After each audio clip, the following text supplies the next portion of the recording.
and they exhaust themselves outside, and when they get home, they can't even talk to their wives, and their wives are begging. I've heard so many women like, my husband is not talking, he's not talking, but he's a talkative. Why? Because that's just the way God has made it. And it's important for us to understand these things, because I've seen a lot of marriages where that was an issue, a big, very, very big issue, because she could not understand why he's talking with everybody and he's not talking with her. And she feels, is there something wrong with me that this guy does not want to talk to me? You know, but when we do understand this makeup, it helps you to be able to know how to deal with it. And another thing is that men, when they talk, they focus on the topic. But women, when they talk, we talk around, we beat around the bush. Ask a man, what are we going to eat tonight? And he's the one cooking. He's going to tell you, oh, we're going to eat fried chicken and rice. Ask a woman, what are you going to eat tonight?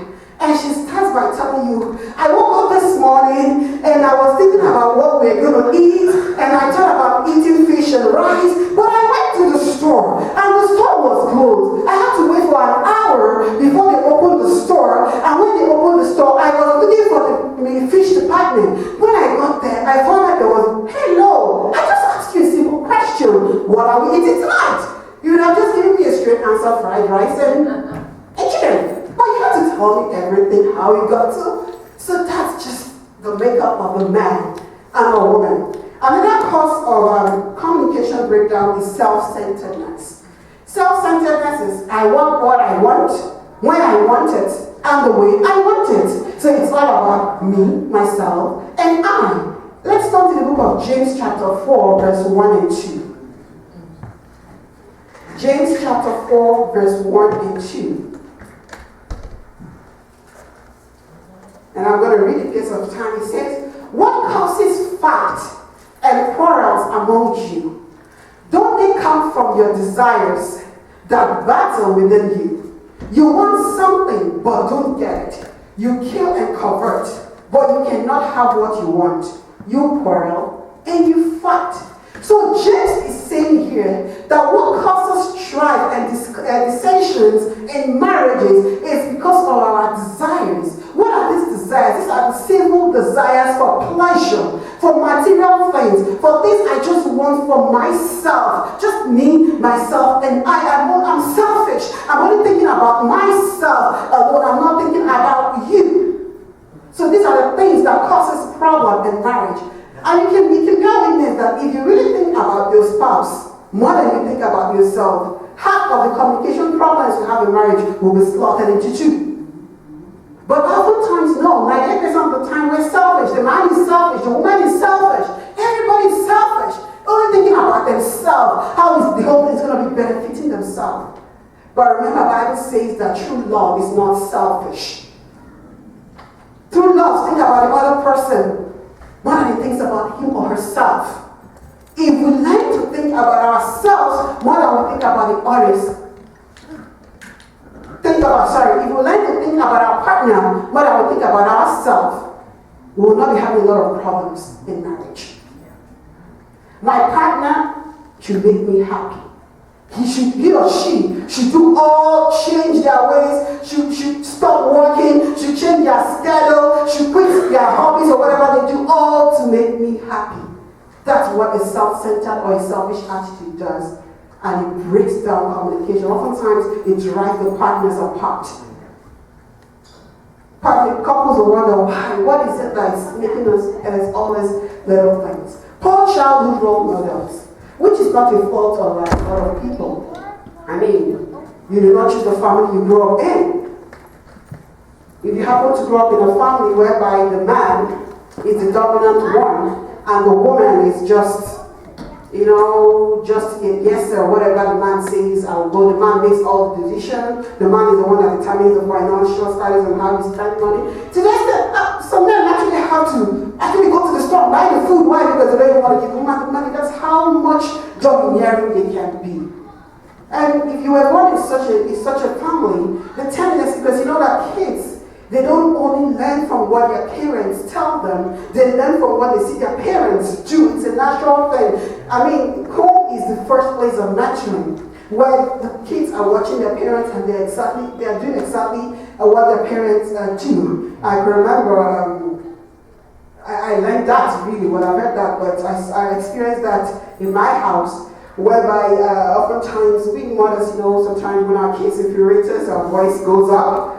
I know for some time my voice was always going up when my kids were infuriating me. And later on I see that my kids' voice were going up too. I'm like, what?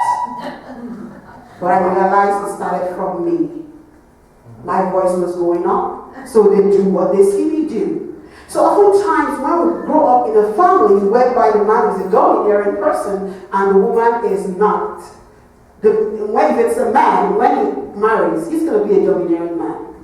And the woman, if she marries, she's going to be like that woman that's always like a yes sir kind of a woman. Or if you were born in a home that there was no father, the father was hardly there. I mean, you don't know what it takes to be a husband because there was no father there to show you what it takes to be a husband, or if the mother was not there, there was no person to show you what it takes to be a mother. So you don't even know how. You don't know how to communicate. The only way of communicating is what you see happen. If your mother is always nagging, the tendency is that when you get married, you're going to be nagging your husband because that is what you think is right.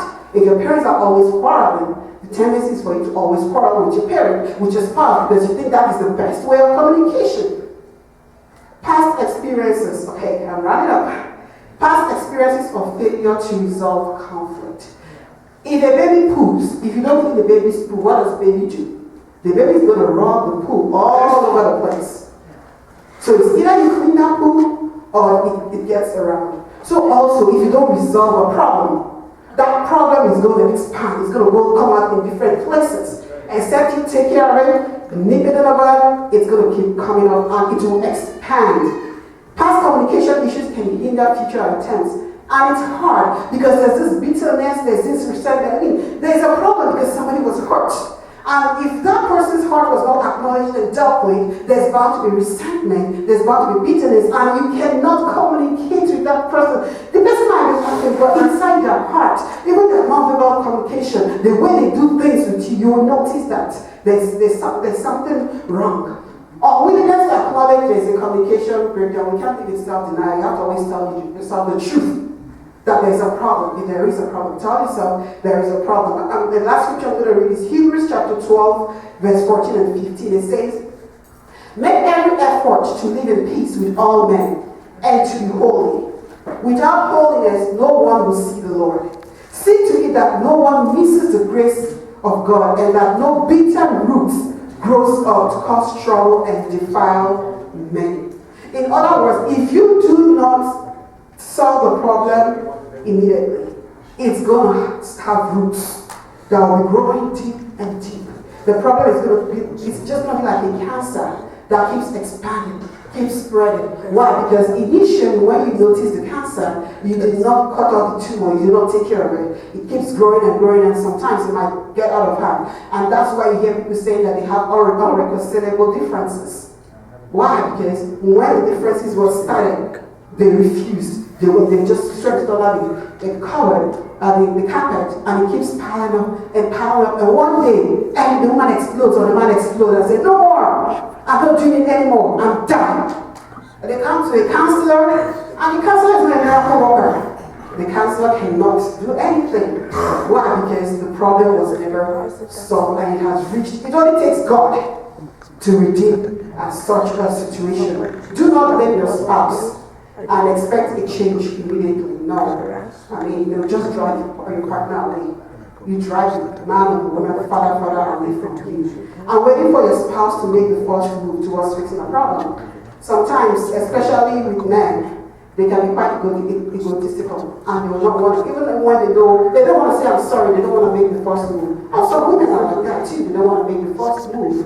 But they said the wise one, the more mature one, is the one that makes the first move to be a peacemaker. And the last is totally abandoning any effort to improve on effective communication. Like Pastor said, communication is a skill. It's not a natural behavior. Nobody was born to know how to communicate with their spouse.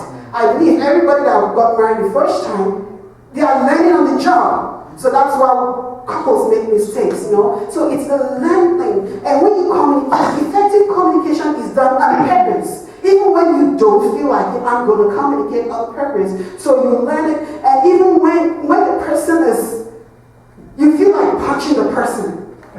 But remember, Bible talks about love. You act in love. And you know what? You can win that person back. You find the person doing exactly what you want them to do. Why? Because your approach was that of love. Communication can be learned.